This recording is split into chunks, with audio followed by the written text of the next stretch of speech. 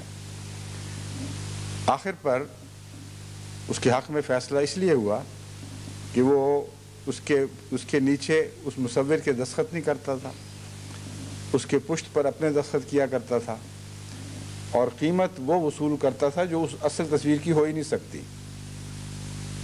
اگر اصل تصویر کے برابر لگ بھگ قیمت وصول کرتا تو پھر تو اس کا فراڈ ثابت ہو جاتا، لیکن عام نقال سے زیادہ اور اصل سے کم کرتا تھا، چنانچہ عدالت نے اس کے حق میں فیصلہ دے دیا۔ لیکن پہچانا کیسے گیا؟ اس طرح کہ جو چوٹی کے ماہرین ہیں وہ ہر مصور کا مزاج ایسا سمجھتے ہیں کہ وہ تصویر سے مصور کا مزاج پہچانتے ہیں، اور مصور کا مزاج اتنا واضح پہچانا جاتا ہے ان کے لیے، ان کی نظر میں، کہ وہ صاف بتا سکتے ہیں کہ یہ تصویر فلاں کے سوا اور کسی کی ہو ہی نہیں سکتی، یہ تصویر اس کی نہیں ہو سکتی، کسی اور کی بھی ہوگی۔ تو یہ نامکمل ایسے مصوروں کا ذکر چل رہا ہے جو اپنی خواہش کو تمام تر اپنی تصویر میں پیش کر ہی نہیں سکتے، کیونکہ انسانی کمزوریاں لاحق ہو جاتی ہیں۔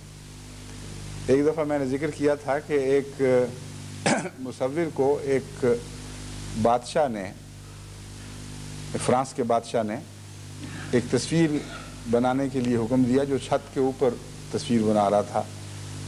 لمبا عرصہ، بہت لمبی عمر اس نے اس میں گزار دی، اور وہ تصویر آج تک بنی ہوئی موجود ہے اور دنیا کے عظیم شاہکاروں میں سے ہے، میں نے بھی وہ دیکھی ہے۔ حیرت انگیز کام ہے جو انسان یقین نہیں کر سکتا کہ کسی نے سال ہا سال کی محنت، تقریباً ایک عمر کی محنت میں سر اٹھا کر اوپر کسی بڑی جگہ پہ کھڑے ہو کر، جس طرح مزدور اپنے لیے کام کے لیے بناتے ہیں، یوں الٹا سر اوپر رکھ کے تو اس نے تصویریں بنائی ہیں۔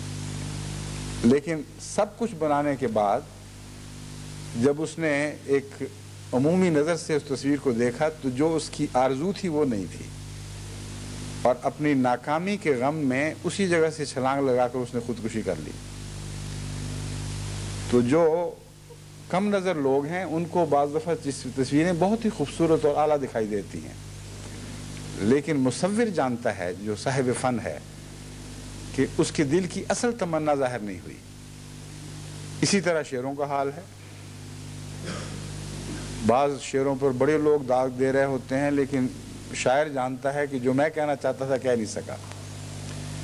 غالب کے متعلق آتا ہے، اس نے اتنے اپنے دیوان کے حصے ضائع کیے ہیں کہ اگر وہ سارے محفوظ ہوتے تو بہت ضخیم کتاب بنتی، لیکن نہ صرف یہ کہ وہ ہر شعر پر بار بار محنت کرتا تھا، جو چاہتا تھا وہ سمجھتا تھا کہ میں ادا نہیں کر سکا، بلکہ جو اس نے کہا اس میں سے بہت سا حصہ ناراض ہو کر ضائع کر دیا کہ اس لائق نہیں ہے کہ دنیا کے سامنے پیش کروں۔ تو ہر مصور کا ایک نقش ہے جو اس کی تصویر پر چھپ جاتا ہے، ہر شاعر کا ایک نقش ہے جو اس کے شعروں میں مضمون بن کر داخل ہو جاتا ہے، اس شعر کی فطرت بن جاتا ہے، اور وہ شاعری کی فطرت ہے جو شعر کی فطرت ہوتی ہے۔ لیکن اللہ تو صنائی میں اور اپنے مضمون کو بیان کرنے میں اور اپنی تخلیق میں درجہ کمال رکھتا ہے، اس سے اوپر کا درجہ ہو نہیں سکتا، خلاق العظیم ہے۔ اس لیے یہ کہنا کہ خدا نے اپنی فطرت انسان پہ نقش نہیں کی یا نہیں کر سکا، یہ غلط ہے، لیکن درجہ کمال تک وہ فطرت نقش ہو چکی ہو تب بھی خالق اور ہے اور مخلوق اور ہے۔ کسی شعر کو آپ شاعر نہیں کہہ سکتے، اس جیسا ہے ہی نہیں، یعنی اس جیسا ہوتے ہوئے بھی ویسا نہیں ہے، کتنی عظیم تصویر ہی کیوں نہ ہو، مگر جو مصور ہے اس کو تصویر کو آپ مصور نہیں کہہ سکتے۔ تصویر تصویر رہے گی، مصور مصور رہے گا، حالانکہ مصور کا اندرونہ، اس کی فطرت، اس کا مزاج، اس کی بلند اور نازک خیالی، یہ سب چیزیں اس تصویر میں موجود ہوتی ہیں۔ اسی طرح شیر کا حال ہے۔ تو خالق اپنی مخلوق سے الگ رہے گا ہمیشہ، اور خالق کی مخلوق خواہ کیسا ہی درجہ کمال تک نہ پہنچی ہو، وہ خالق نہیں کہلا سکتی یا خالق کی مثل بھی نہیں کہلا سکتی۔ کبھی نہیں آپ کہہ سکتے کہ یہ تصویر تو فلاں مشہور مصور کی مثل ہے۔ تو لیسا کا مثل ہی شیعون کا مضمون متضاد نہیں ہے۔ یہ توجہ دلا رہا ہے کہ خدا تعالیٰ نے جو فطرت پیدا فرمائی ہے، انسان کو جس فطرت پہ پیدا فرمایا ہے، وہ اس میں اپنی تمام تر خوبیوں کے ساتھ چمک بھی اٹھے گی، تب بھی وہ خالق کا شریک نہیں ہو سکتا۔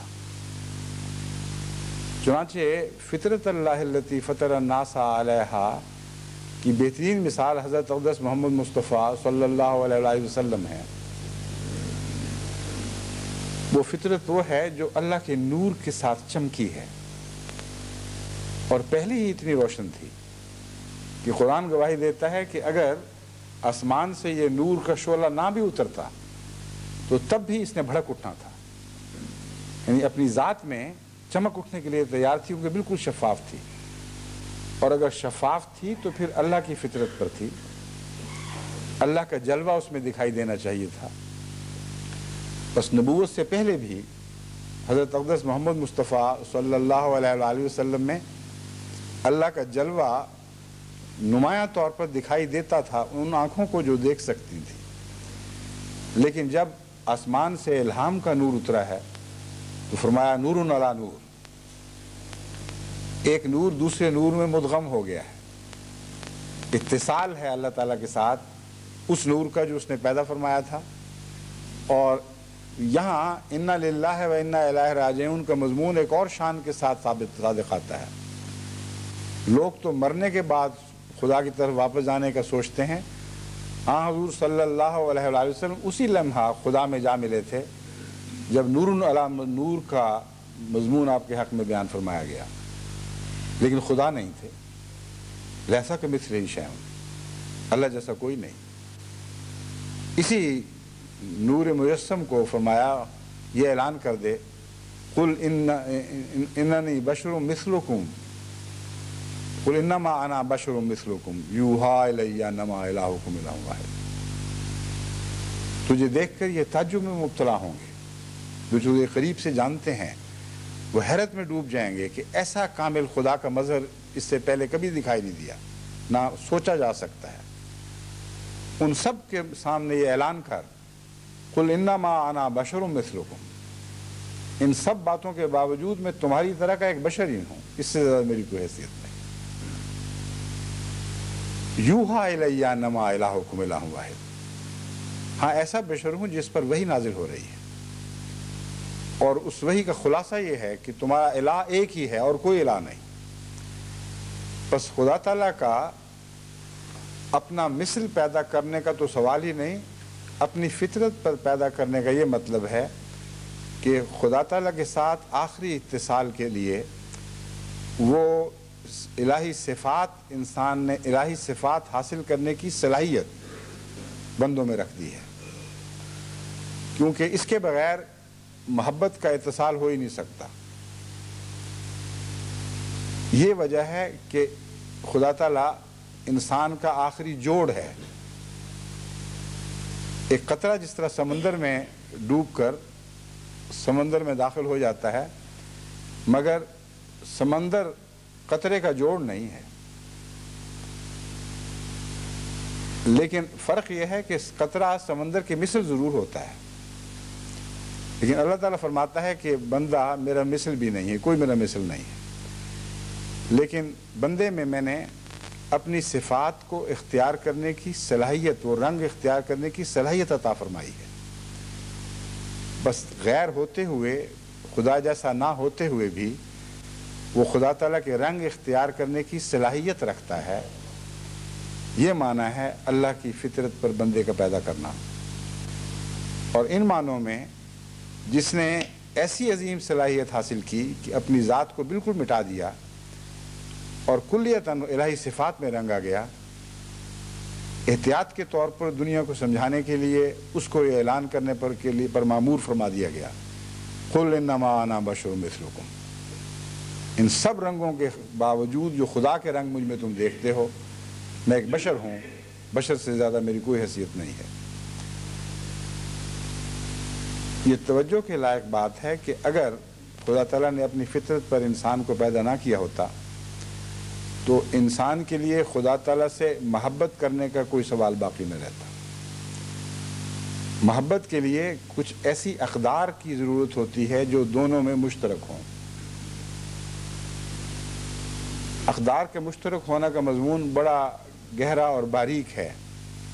یہ مراد نہیں ہے کہ صرف ایک خوبصورت آدمی ایک خوبصورت چیز سے محبت کر سکتا ہے، لیکن اس کی فطرت کے اندر ایک حسن کا تصور موجود ہے، اور ہر شخص کا حسن کا تصور الگ الگ ہے۔ جہاں وہ اپنے حسن کے تصور کو واقعتاً مشہود صورت میں دیکھتا ہے، مشاہدہ کیا جا سکتا ہے، اس کا ایک وجود کی صورت میں ڈھلا ہوا دیکھتا ہے، وہاں اس کا اس وجود پہ عاشق ہونا ایک طبعی امر اور ایسا امر ہے جس پہ اس کا اختیار ہی کوئی نہیں رہتا۔ ناممکن ہو جاتا ہے کہ اس کی محبت میں وہ مبتلا نہ ہو، لیکن ضروری نہیں کہ اس کا مثل ہو۔ غیر مثل ہوتے ہوئے محبت کرتا ہے۔ ایسے ایسے خوفناک انسانوں کو ایسے ایسے خوبصورت وجودوں سے محبت ہو جاتی ہے کہ آدمی سوچ بھی نہیں سکتا کہ ان کے درمیان کوئی قدر مشترک ممکن ہوگی، لیکن ہو جاتی ہے۔ وہاں پیرس میں ایک چرچ ہے، نوتر دام، مائی لیڈی کا چرچ، ہماری لیڈی اس کا نام ہے۔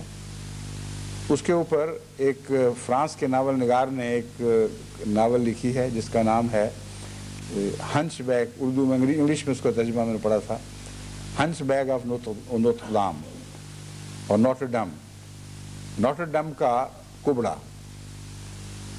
اس میں کہانی یہ بیان کی گئی ہے کہ وہاں ایک خادم تھا اس چرچ میں جو کبڑا تھا، اس کو غالباً حضرت میری کے تصور کی کوئی لڑکی ہے یا اس سے ملتا جلتا مضمون تھا، ایک ایسی لڑکی سے محبت ہو گئی ہے جو ہر لحاظ سے اپنے حسن میں اپنی سیرت میں کامل ہے، اور یہ شخص بیچارہ نہایت ہی بھیانک خوفناک قسم کا کبڑا جس کے جسم کے اعضاء سارے ایک دوسرے سے الگ الگ ہیں، یعنی ایک عضو کو دوسرے سے مناسبت نہیں ہے، اور اس کا عشق درجہ کمال تک پہنچا ہوا ہے۔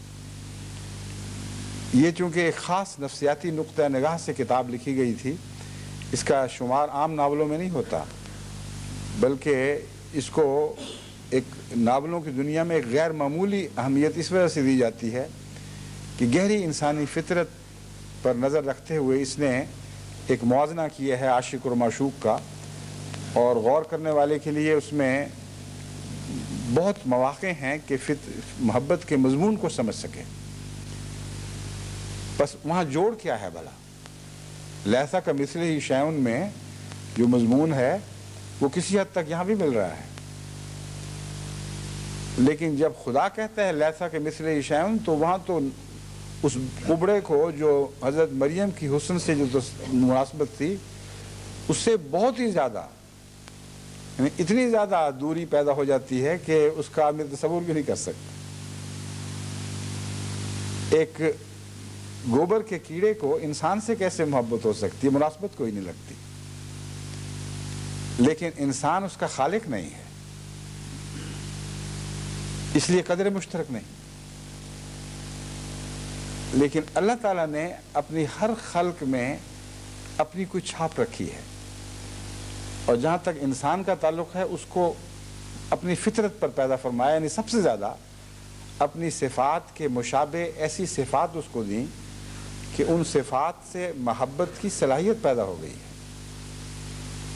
بس وہ موہوم تصور جو حسن کا اس کبڑے کے دل میں تھا وہ قدر مشترک تھی، لیکن مماثلت کوئی نہیں تھی۔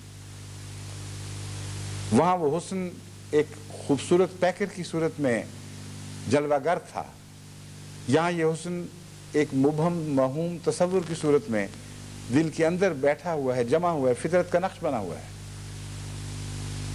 اسی مضمون پر غور کرتے ہوئے پرانے فلسفیوں نے حسن کی ایک یہ بھی تعریف کی ہے کہ حسن اس چیز کو کہتے ہیں جو انسان واضح طور پر جانتا تو نہیں کہ کیا ہے، لیکن یہ جانتا ہے، یعنی اس کی فطرت میں یہ بات نقش ہے کہ اللہ کے قریب جو چیز ہے وہ حسین ہے، اور جو اللہ سے دور ہے وہ بدصورت ہے۔ بس خدا کے تصور کا حسن کے تصور کے ساتھ جو جوڑ ہے وہ انہی معنوں میں جوڑ کہ خدا کا مثل تو نہیں لیکن ایک جوڑ ہے، وہی جوڑ ہے جو ہر انسانی فطرت میں موجود ہے، اور ان معنوں میں فروا الی اللہ کا حکم ہے۔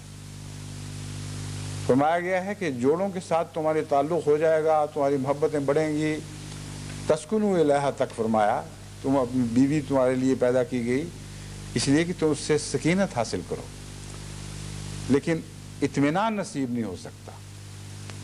الا بذکر اللہ تطمئن القلوب، جہاں تک طمانینت کا تعلق ہے اللہ کے ذکر کے سوا تمہیں طمانینت نصیب نہیں ہوگی۔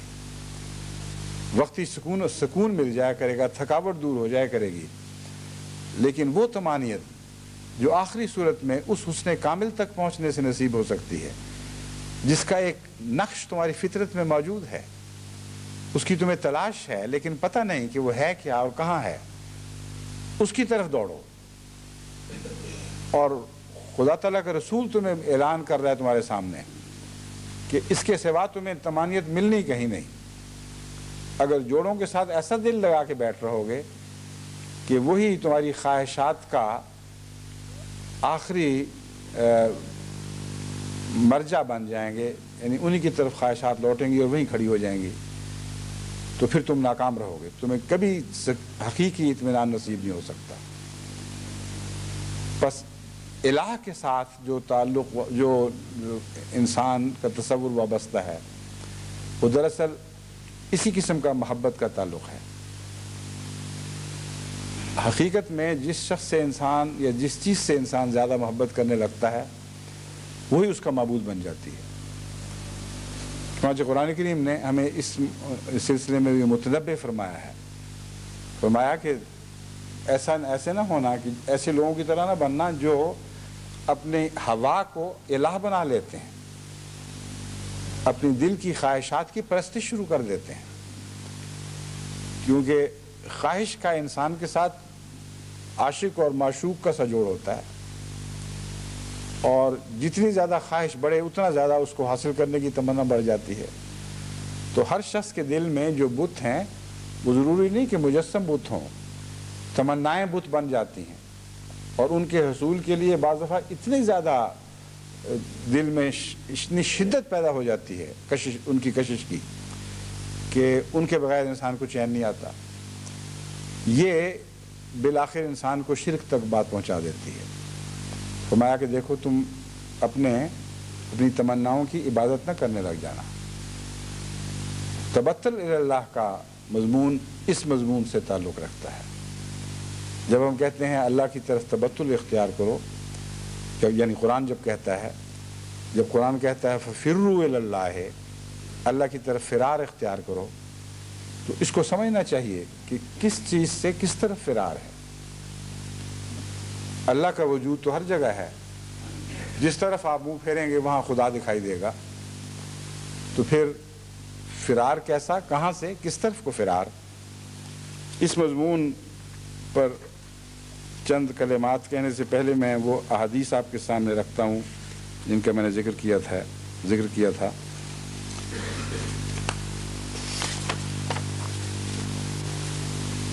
ایک آیت یہ بھی ہے اس مضمون میں جو پوری آیت نہیں پڑھی گئی، صبغۃ اللہ ومن احسن من اللہ صبغہ ونحن لہ عابدون۔ اللہ کا ایک رنگ ہے، ومن احسن من اللہ صبغہ، اللہ سے زیادہ بہتر، اللہ سے حسین تر رنگ اور کس کا ہو سکتا ہے؟ وَنَحْنُ لَهُ عَابِدُونَ، ہم تو اسی کی عبادت کریں گے، اسی کی عبادت کرنے والے ہیں۔ یہاں بھی مفسرین نے اور مترجمین نے بہت احتیاط سے کام لیا ہے اور کوشش کی ہے کہ اللہ کی طرف رنگ منسوب نہ کریں جبکہ قرآن کر رہا ہے۔ ان کی نیک نیت یہ ہوتی ہے کہ خدا کوئی غلطی سے یہ نہ سمجھ بیٹھے عام آدمی کہ خدا بھی کوئی رنگدار چیز ہے اور اس رنگ کو پکڑو، حالانکہ عام انسان روزمرہ کے محاورے میں رنگ کا مضمون سمجھتا ہے، مراد اس سے اس کی فطرت کے نقوش ہیں، اس کی فطرت کی اس کی ادائیں ہیں، اس کا اپنی ایک شخصیت کا ایک رنگ ہے۔ حضرت مسلم موعود رضی اللہ تعالیٰ عنہ نے بھی یہاں صبغہ کا ترجمہ دین کیا ہے تاکہ عامت الناس اس مضمون کو سمجھ لیں،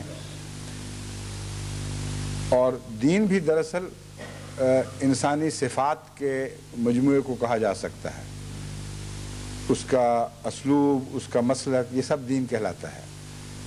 تو حضرت مسلم موعود نے وہ لفظ چنا ہے جو رنگ کے قریب ترین ہے، لیکن سیدھی صاف بات جو دکھائی دے رہی ہے وہ یہ ہے کہ اللہ تعالیٰ کی کچھ مزاج ہے، اللہ تعالیٰ کی صفات ہیں، اس مزاج سے حسین تر کوئی مزاج نہیں، ان صفات سے زیادہ دلکش اور کوئی صفات نہیں ہے۔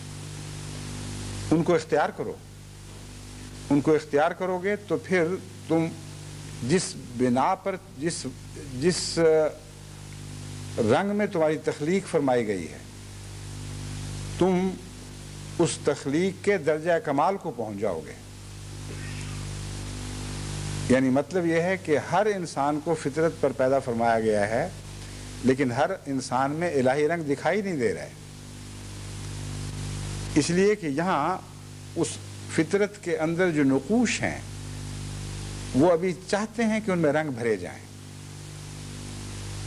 بعض بچوں کی ایسی کتابیں ہوتی ہیں جن میں بظاہر صفحہ خالی ہوتا ہے اور کچھ دکھائی نہیں دیتا، لیکن جب بچے ان پر مختلف رنگوں کی پنسلیں پھیرتے ہیں تو اندر سے نقوش اٹھنے لگتے ہیں اور دیکھتے دیکھتے وہ تصویر ابھر آتی ہے۔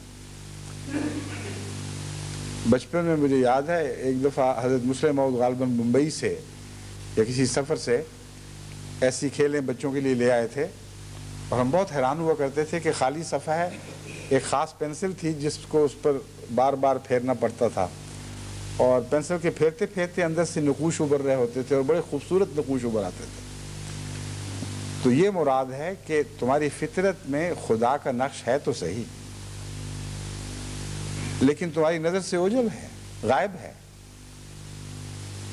وہ مٹ سا گیا ہے تمہارے لیے اور کسی کو دکھائی نہیں دیتا۔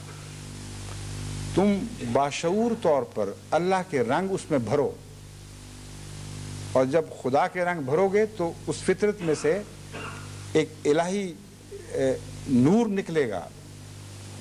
خدا کی شکل تو کوئی نہیں، لیکن اس کی صفات حسنہ اس کے وجود کا تشخص کرتی ہیں، بس وہ صفات حسنہ تمہاری ذات میں اس طرح ظاہر ہوں گی کہ تم مظہر خدا بن جاؤ گے، تمہارے اندر خدا دکھائی دینے لگے گا۔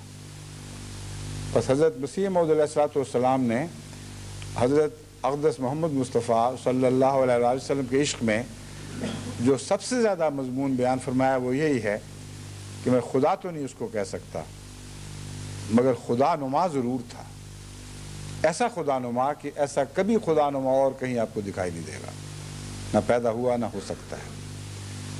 تو خدا نما تبھی ہو سکتا ہے کہ اگر خدا کی شکل اس میں دکھائی دے، یعنی ان معنوں میں شکل جو میں بیان کر چکا ہوں، خدا کے رنگ اس میں دکھائی دیں، خدا کی فطرت اس میں دکھائی دے۔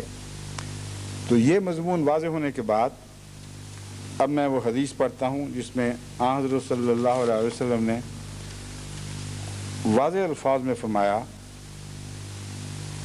ان اللہ عز و جل خلق آدم علی صورتہ،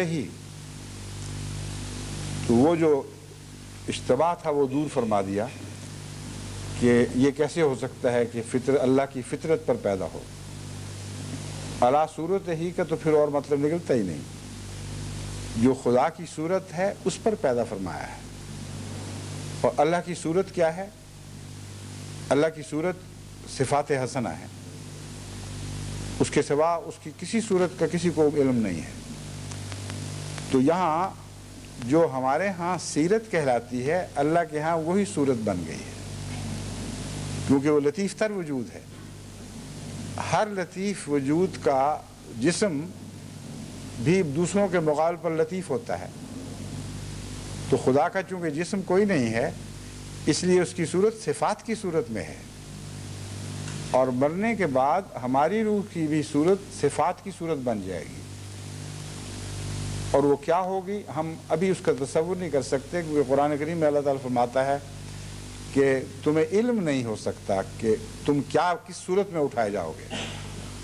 وَنُنشِئُكُمْ فِي مَا لَا تَعْلَمُونَ، ہم تمہیں ایسی صورت میں اٹھائیں گے کہ تمہیں تصور ہی کوئی نہیں، تمہیں علم ہی کوئی نہیں ہو سکتا اس کا۔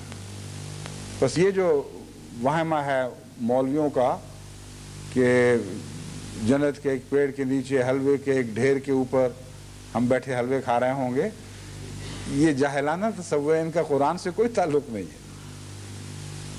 وہ تمثیلات ہیں ہمیں بتانے کے لیے کہ بہت اچھی چیزیں ہیں، لیکن حقیقت میں جو ہماری موجودہ صورتیں ہیں وہ دراصل غائب ہو چکی ہوں گی، مٹی مٹی میں مل جائے گی، سیرت سے ایک صورت نکلے گی۔ اور یہاں خدا کی صورت سے مراد ظاہری صورت نہیں بلکہ سیرت ہے۔ بس فرمایا ہم نے اسے انسان آدم کو، رسول اللہ صلی اللہ علیہ وسلم یہ فرما رہے ہیں کہ اللہ تعالیٰ نے فرمایا، یعنی حدیث قدسی ہے، اللہ تعالیٰ نے آپ کو خبر دی کہ آدم کو میں نے اپنی صورت پر پیدا کیا ہے۔ یہاں جسم مراد نہیں ہے بلکہ آدم کی سیرت ہے جو مذکور ہے، اور اس پہلو سے مزید اس بات کو تقویت ملی کہ انسان کی فطرت میں اللہ تعالیٰ کی فطرت کے رنگ ہیں۔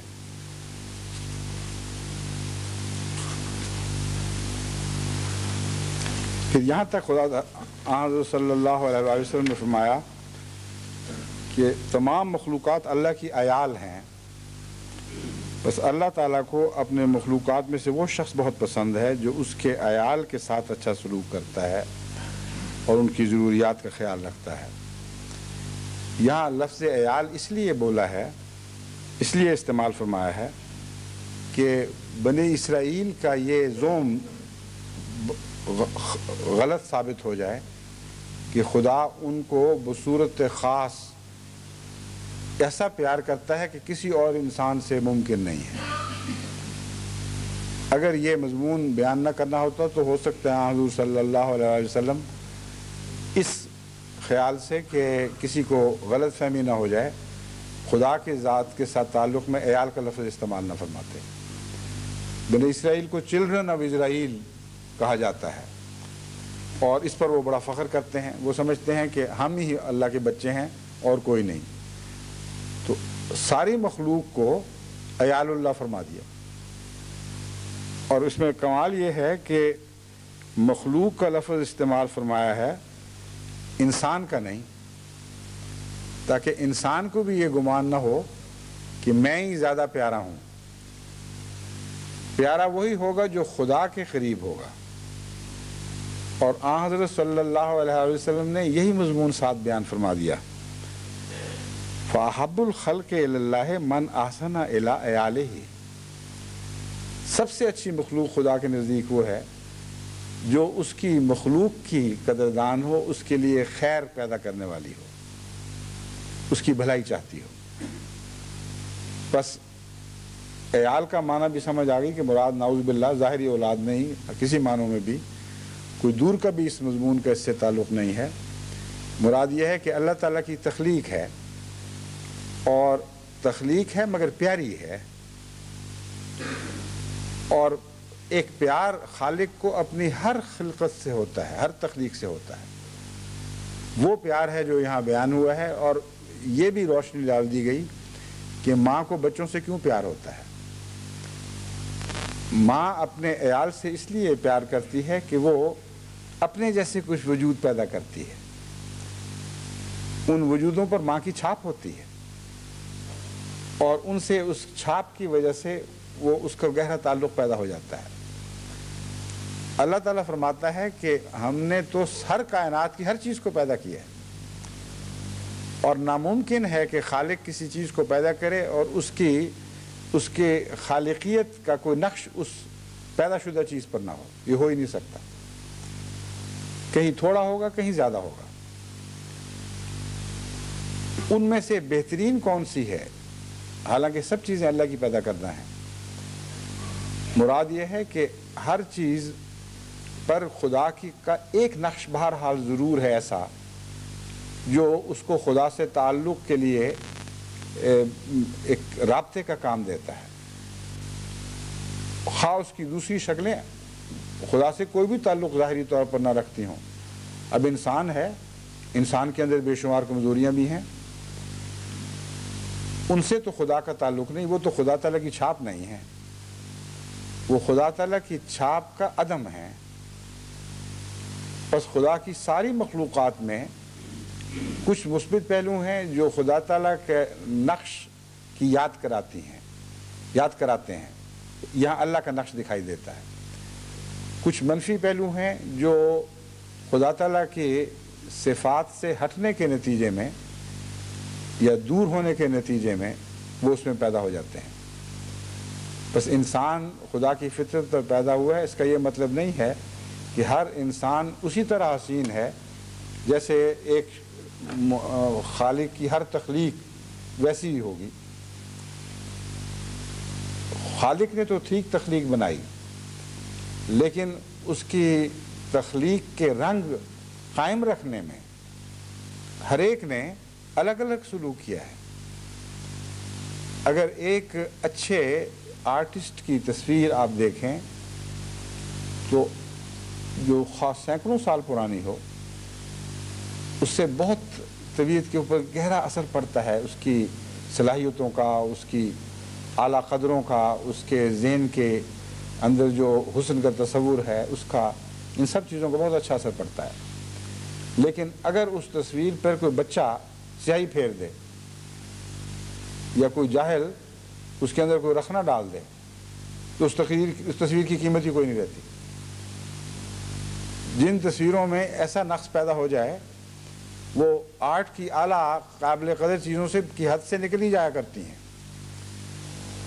اگر ہر نقش کو بگاڑ دیا جائے تو پھر اس کا کیا بنے گا؟ تو یہ وہ مضمون ہے جس کو پیش نظر رکھنا چاہیے کہ اللہ تعالیٰ نے ہمیں اپنی فطرت پر پیدا فرمایا، لیکن ہم نے اس فطرت کی حفاظت نہیں کی. انسان اس فطرت کے قریب تر اس وقت ہوتا ہے جب وہ معصوم ہو، اور اسی لیے بچے کے متعلق فرمایا کل مولود یولد علی الفطرہ، کہ ہر مولود فطرت پر پیدا ہوتا ہے. یہاں وہی فطرت ہے جو اللہ کی فطرت ہے. تو بچے میں جو معصومیت ہے، جب تک ویسی معصومیت انسان میں پیدا نہ ہو اس وقت تک خدا کی فطرت وہاں رنگ نہیں دکھا سکتی. اور اسی لیے توبہ کرنے والے کے متعلق حضرت صلی اللہ علیہ وآلہ وسلم نے فرمایا کہ وہ ایسا ہی ہو جاتا ہے جیسے نوزائیدہ بچہ ہو. بس دیکھیں وہی مضمون ہے جس کو مختلف شکلوں میں اس رنگ میں پھیر پھیر کر بیان کیا جا رہا ہے کہ ہر قسم کی سوچ والے انسان کو سمجھ آ سکے، اس کے دل پر نقش ہو جائے. بس ہم خدا کی فطرت پر ہیں، لیکن ہم نے ہر اس جگہ جہاں رنگ بھرنے چاہیے تھے وہاں اللہ کے رنگ نہ بھرے بلکہ غیر اللہ کے رنگ بھر دیے، اپنی تمناؤں کے رنگ بھر دیے، اپنے ان تعلقات کے رنگ بھر دیے جن کی بنا خدا کی محبت نہیں بلکہ غیر اللہ کی محبت ہے. بس وہی سادہ کاغذ جس پہ سے خدا کی تصویر ابھرنی چاہیے تھی، وہاں جگہ جگہ غیر اللہ کی تصویریں ابھرتی ہیں اور بڑی بھیانک تصویریں ابھرتی ہیں. اس صورت میں وہ قدر کے لائق چیز نہیں رہتی، اس صورت میں وہ جلا دینے کے قابل چیز ٹھہرتی ہے. بس اسی لیے قرآن کریم نے ہمیں یہ سکھایا کہ یہ دعا کرو کہ ربنا ما خلقت ھذا باطلا سبحانک فقنا عذاب النار. اے اللہ تو نے یہ چیزیں باطل تو پیدا نہیں کی تھیں، اگر اپنی فطرت پر پیدا کی تھیں تو باطل کیسے ہو سکتی ہیں؟ لیکن ہم جانتے ہیں کہ ہم اس فطرت کی حفاظت نہیں کر سکتے، اس کی قدر نہیں کرتے، اس سے اتنا دور جا پڑتے ہیں، ان نقوش کو ایسا بھیانک بنا دیتے ہیں کہ اس کے بعد یہ جلانے کے قابل رہ جاتی ہیں۔ بس وہ پردہ جس پر ایک بہت اعلیٰ قسم کے مصور نے اپنی کمالات کا اظہار کیا ہو، اپنے کمالات کا اظہار کیا ہو، اور وہ بعد میں کسی جاہل کے ہاتھوں پڑ جائے اور اس کا حلیہ بگاڑ دے، اس کو اگر آپ بیچنے کی کوشش کریں گے تو آپ کو مشورہ خریدنے جس کے پاس جائیں گے وہ یہی مشورہ دے گا تو آگ میں جلا دو۔ جیسے ہمارے وہاں بعض دفعہ مذاق میں کہتے ہیں کہ تم اسے چائے پکا لو، یعنی ان کاغذوں کو جلا کر کچھ تو فائدہ اٹھاؤ، اس کے سوا اس کا کوئی فائدہ نہیں۔ تو وہی مضمون ہے کہ خدا ہمیں ایسا نہ بننے دینا کہ ہم آگ کے ایندھن کے سوا ہماری قیمت کوئی نہ رہے اور جلا کر بھسم دینے کے لائق ٹھہرائے جائیں۔ بس اس لیے ضروری ہے کہ غیر اللہ سے اللہ کی طرف دوڑو۔ اب اس پہلو سے جب آپ اپنے حالات پر غور کریں یا میں کرتا ہوں تو صاف دکھائی دیتا ہے کہ بہت سے اندھیرے گوشے ہیں جہاں توحید کی روشنی ایسی نہیں چمکی کہ وہاں جو غیر اللہ کی چھپے ہوئے وجود ہیں، مختلف قسم کے ایسے وجود جو بعض دفعہ ظاہر ہوتے ہیں، بعض دفعہ دکھائی نہیں بھی دیتے لیکن عمل کر رہے ہوتے ہیں اندر، جس طرح جراثیم بعض دفعہ اندر اندر کھا رہے ہوتے ہیں کسی چیز کو، وہ وجود نہیں دکھائی دیتے جب تک توحید کا پورا نور ہر گوشے پہ نہ چمک اٹھے۔ اسی لیے توحید پہلے ہے اور تبتل بعد میں ہے۔ حضرت شیخ سعدی نے فرمایا ہے ہر گوشے گما مبر کے خالیس، شاید کہ پلنگ خفتے باشد۔ وہ ہر جھرمٹ اس کا درختوں یا جھاڑیوں کا جس کے جانور چھپ جاتے ہیں، تم بے فکری سے یوں نہ جنگل میں چلنا کہ گویا ہر جھرمٹ ہر گوشہ جو ہے وہ جانوروں سے خالی پڑا ہے، شاید کہ پلنگ خفتے باشد، ہو سکتا ہے کہ کوئی چیتا اس میں چھپا ہوا ہو۔ بس انسان کے لیے ایک بڑی عظیم نصیحت ہے اس میں، ہم اپنے دل کے گوشوں سے بے خبر سفر کرتے رہتے ہیں اور یہ نہیں جانتے کہ ان میں بہت سے چیتے بلکہ بہت ہی زیادہ ہولناک جانور چھپے ہوئے ہیں۔ انذار کا مضمون اس بات سے تعلق رکھتا ہے جو اس آیت میں بیان فرمایا گیا ہے، انی لکم من اللہ نذیر مبین۔ دیکھو میں من ہو، انی لکم من ہو نذیر مبین، میں خدا کی طرف سے تمہیں کھلا کھلا ڈرانے والا ہوں۔ بس وہ ڈرانے والا کیا بات ہے؟ وہ یہ بات ہے کہ ہمارے وجود کے اندر غیر اللہ، فروا الی اللہ انی لکم منہ نذیر مبین، میں تمہیں بتاتا ہوں کہ غیر اللہ کے بہت سے نقوش تمہارے دل میں موجود ہیں جنہوں نے اس فطرت کے نقش کو چھپا دیا ہے جس فطرت پر خدا نے تمہیں پیدا کیا تھا۔ جب تک وہ نقش ظاہر نہیں ہوگا خدا سے ایک میٹنگ پوائنٹ نہیں بنے گا، اتحاد اور اتصال کی جگہ قائم نہیں ہو سکتی۔ ہر چیز پر دوسری چیز کا نقش جم ہی نہیں سکتا جب تک وہ چیز اتنی صاف نہ ہو یا اتنی اس کی نوعیت کے مطابق نہ ہو جائے کہ وہ ایک دوسرے کے ساتھ باہم ایک طبی تعلق رکھتے ہوں۔ بعض سیاہیوں پر دوسرے رنگ نہیں چڑھ سکتے، بعض چکنے کاغذ پر بعض اور قسم کی سیاہیاں نہیں لکھی جا سکتی، مگر جب ان کے مزاج کی سیاہی استعمال کریں تو وہ فوراً بڑی شوخ رنگ میں ظاہر ہوتی ہے۔ تو فرمایا کہ خوف کرو خدا کا، خدا کی طرف دوڑنا ہے تم نے۔ کس چیز سے دوڑنا ہے؟ تمہارے وجود کے اندر غیر اللہ کے رنگ موجود ہیں، ہر رنگ کی نشاندہی کرنی ہوگی۔ جہاں غیر اللہ کا رنگ دیکھو گے اس رنگ کو چھوڑ کر اللہ کے رنگ کی طرف دوڑنا ہے، ورنہ تو خدا کا وجود ہر جگہ ہے، کہاں سے کس طرف دوڑیں گے آپ؟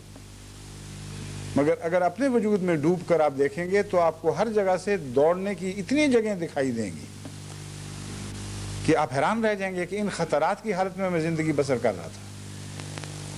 پھر یہ اللہ تعالیٰ کا احسان ہے کہ وہ ہمیں اس حالت میں موت نہیں دیتا کہ ابھی ہم نے غیر اللہ سے اللہ کی طرف سفر اختیار نہیں کیا ہوا، ظاہراً کیا ہوا ہے، ارادوں کی صورت میں کیا ہوا ہے، لیکن جب عملاً یہ سفر شروع کرتے ہیں تو اتنے مضبوط بندھن ہم باندھ چکے ہیں غیر اللہ سے کہ ہماری خواہشات کا جو سلسلہ ہے وہ اتنا وسیع ہے کہ ان خواہشات کی رسی توڑانا ایک بہت بڑا کام ہے۔ غیر اللہ کا خوف ہے وہ بھی دامنگیر ہے، غیر اللہ کی طمع ہے وہ بھی دامنگیر ہے، اور انسانی تعلقات کے ہر دائرے میں یہ رسے بندھے ہوئے ہیں۔ ایک گوشہ تو نہیں جہاں خطرہ ہو، سارے دل کے گوشوں میں خطرات ہی خطرات بسے ہوئے ہیں۔ اس لیے فرمایا فَفِرُّوا إِلَى اللَّهِ، دوڑو خدا کے لیے، خدا کے لیے خدا کی طرف دوڑو۔ إِنِّي لَكُم مِّنْهُ نَذِيرٌ مُبِينٌ، میں اس کی طرف سے تمہیں کھلم کھلا ڈرانے والا آ گیا ہوں۔ بس اس حیرت انگیز انتباہ کے اور اتنے روشن انتباہ کے بعد ہمیں لازماً بیدار مغزی سے اپنے نفوس کا مشاہدہ کرنا ہوگا، وہ جگہیں تلاش کرنی ہوں گی جہاں غیر اللہ کے بھیانک، بدصورت اور مہلک جانور چھپے بیٹھے ہیں، ان سے تعلق توڑ کر خدا کی طرف جانا ہوگا، اور اس طرح خدا کی طرف جانے کے بہت سے رستے نکل آئیں گے۔ ایک مزاج ہے کہ انسان کا، اسی پر انسان غور کر کے دیکھ لے، مثلا کسی سے محبت کا تعلق، رحمت شفقت کا مزاج، اس میں اللہ تعالیٰ کے مزاج کا اپنا ایک رنگ ہے، اور غیر اللہ میں بھی رحمت اور شفقت پائی جاتی ہے لیکن اس کا ایک اور رنگ ہے۔ پس رنگوں کا مضمون اس تعلق میں تب ظاہر ہوگا جب آپ اپنی ایک ایک صفت پر غور کریں گے اور معلوم کرنے کی کوشش کریں گے کہ اس صفت میں اللہ کا رنگ ہے یا غیر اللہ کا رنگ ہے۔ دیکھنے والے کو تو ہر شفیق آدمی شفیق ہی دکھائی دے گا، وہ پیار کرتا ہے، محبت کرتا ہے، کہتے ہیں بڑے ہی محبت کرنے والا مہربان موجود ہے، لیکن جب آپ دیکھیں گے کہ اس کی محبت عدل سے آ رہی ہے، جب دیکھیں گے کہ اس کی محبت غیر اللہ کی عبادت کرنے والی محبت بن جاتی ہے، تو وہ اس کے اندر اللہ کا رنگ نہیں ہوگا۔ صفت نظر آئے گی بظاہر، رحمانیت اور رحیمیت کے کچھ جلوے آپ اس کی ذات میں دیکھیں گے، لیکن صبغت اللہ سے آ رہی، اللہ کے رنگ سے خالی، تو یہ مضمون اور زیادہ گہرا ہو جاتا ہے اور زیادہ احتیاط کا تقاضا کرتا ہے کہ محض خدا کی ظاہری صفات کا کسی بندے میں پایا جانا کافی نہیں ہے، اس پر اللہ ہر صفت پر جو خدا کی صفت سے ملتی جلتی ہے اللہ کے رنگ کا غالب آنا ضروری ہے۔ جب اللہ کے رنگ کے مشابہ وہ صفت ہو جائے گی، پھر رحمانیت محبت کے لائق ہوگی، پھر رحیمیت محبت کے لائق ہوگی، اس کے بغیر محض دھوکے کی باتیں ہیں۔ بس انشاءاللہ آئندہ خطبے میں اس مضمون کے دوسرے پہلوؤں پر روشنی ڈالوں گا، کیونکہ یہ بہت اہمیت رکھتا ہے ہماری اصلاح کے لیے۔ جب تک ہم اس مضمون کی گہرائیوں میں اتر کر خود اپنا مربی بننے کی صلاحیت اختیار نہیں کرتے، ہم دنیا کے مربی نہیں بنائے جا سکتے۔ اور میں سمجھتا ہوں جو اب غلبے کا وقت آ رہا ہے، اس کے آثار ظاہر ہو چکے ہیں، اس کے ساتھ اس مضمون کا بہت گہرا تعلق ہے۔ اگر ہمیں خدا نے غلبہ جلدی عطا کر دیا اور ہم مربی بننے کی اہلیت سے عاری رہے، تو ہم دنیا میں اللہ کے رنگ پھیلانے کی بجائے کچھ اللہ کے رنگ اور کچھ غیر اللہ کے رنگ پھیلانے والے بن جائیں گے، جو بہت ہی خطرناک صورت ہے۔ اور اگر اللہ تعالیٰ نے یہ ناپسند فرمایا کہ اس حالت میں ہم دنیا کی غلط تربیت کریں، تو پھر ہماری فتح کا دن بہت دور تک ٹال دیا جائے گا، جو قریب آتی ہے وہ دور کر دی جائے گی۔ بس آپ اپنے نفس کے سچے مربی بن جائیں، میں آپ کو یقین دلاتا ہوں، میں خدا کی قسم کھا کے کہتا ہوں کہ وہ فتح جو دور ہیں وہ آپ کے قریب کر دی جائیں گی۔ یہ نہیں ہوگا کہ قریب کی فتح آپ سے دور ہٹا دی جائیں۔ تو اس میں گہری حکمت کا راز ہے، اس کو سمجھیں اور بڑے غور سے ان مضامین کو سنیں اور کوشش کریں کہ آپ کے اندر اپنے نفس کی تربیت کی صلاحیت پیدا ہو جائے۔ اللہ ہمیں اس کی توفیق عطا فرمائے۔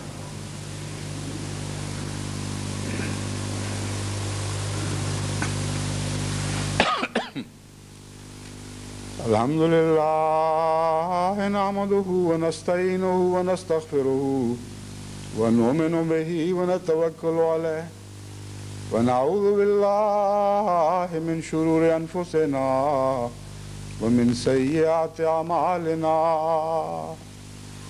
من يهده الله فلا مضل له ومن يضلله فلا هادي له ونشهد أن لا إله إلا الله وحده لا شريك له ونشهد أن محمدا عبده ورسوله عباد الله رحمكم الله إن الله يأمر بالعدل والإحسان وإيتاء ذي القربى وينهى عن الفحشاء والمنكر والبغي يعظكم لعلكم تذكرون اذكروا الله يذكركم وادعوه يستجب لكم ولذكر الله أكبر